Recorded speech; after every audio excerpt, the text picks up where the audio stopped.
俄乌战争拍超过东半，战争破坏基础建设，乌克兰是哪小镇哪中建，想办法让人民会当恢复正常的生活，所以中建的脚步拢无停过。今仔日行入世界的边界，俄乌战争系列报道，台记台采访团队亲入战争的前线，带乡亲咱同齐来关心爆炸市，来关心因中建之路。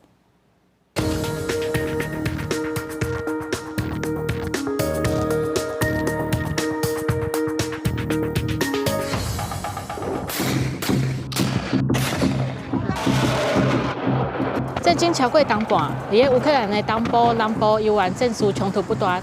不过，这些所在拢已经会当正常生活，开始重建的工作。加入基辅、加利沃夫这个大城市的市中心，民众伫街仔路散步，店头嘛正常的营运，艺术表演活动嘛照常演出，气氛并无当初强轰炸的时阵遐尔紧张。虽然伫乌东甲乌南的前线，目前也拍拼伫反攻当中。不过，乌克兰政府甲民间单位嘛早就已经开始进行重建工作，亲像战争的初期，拄到大屠杀的爆炸市，市区的建设嘛小连续开始重新整理甲修复。Після того, як моє місто було звільнено нашими збройними силами, як після великого пограбування, якщо хочете, навіть після гвалтування, хочеться все змити, прибрати, щоб нічого не нагадувало, тож так само і містяни мого міста. 伫乌克兰南部前线附近的城镇，因为地理位置甲距离等等的因素，表示常常拄着轰炸进行，重建的速度就无法度真紧。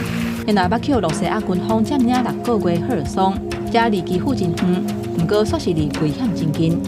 就算为去年9月、10月，小连续叫乌克兰军队收复，不过赫尔松的居民到今也无法度行出创伤。Ну, я не згодна з цим, тому що в нашому селі дуже багато людей хочуть повернутися додому, але не можуть, бо нема куди. І ми своїми силами намагаємося відновити це все, але коштів на це в нас немає. 在世界各国的协助之下，乌克兰当重新站起来，为外国送入来资金甲资源，启动社会协作的项目，确保关键基础设施会当正常运作。战争虽然夺走人民的性命。